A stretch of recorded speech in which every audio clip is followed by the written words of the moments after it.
Hi everyone, with this month being Mobility Month, what I wanted to run through is some tests that you guys can do at home just to see where you're lacking mobility wise. So I'm going to run through 3 key areas. So 1, the shoulders, 2, the thoracic spine, and 3, the hips.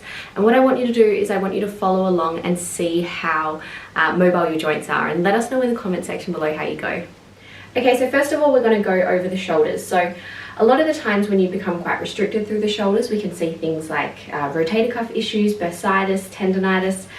So what we want to do is we want to do a test called the Aptly scratch test, and this is going to give us a general screen at how much range of motion we have through the shoulders. So what you need to do is, first of all, bringing that right arm, we're going to reach over the top and through the back there, and then using that left arm, we're going to bring up. Now ideally the fingers should touch.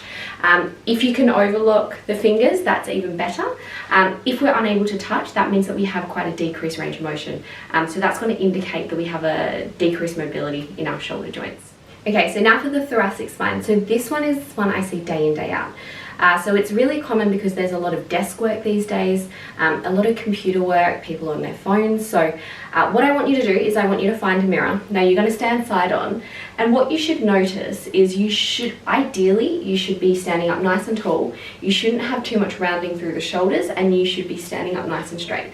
Now what I tend to see is people will be standing with a real hunch through that mid back. So the shoulders tend to come forward, the head comes forward, and then we've got rounding through the back of the spine there. So if you see that, that's going to tell us that we have a lack of mobility through that thoracic spine, and that's something we want to work on. Okay, so lucky last is our hips. Now for this one, what we want to do is just a general squat. So as we squat down, the things you want to look for, you want to see, are you feeling any tightness through the front of the hips? Are the knees flaring out, or are the feet flaring out? Or are you just not able to get down far at all? So ideally you'd like to get parallel, so get those thighs parallel to the floor. If you are unable to do that, that's going to tell us that we have decreased motion in the hips. So this can be quite common and lead to things like arthritis and just that wear and tear through that area. So I hope you guys found this helpful. Sometimes it can be a bit surprising as to how the lack of mobility that we have. So if you do have any issues, have a chat to one of our chiropractors. We've got a remedial massage therapist in clinic as well, and we are all more than happy to help you.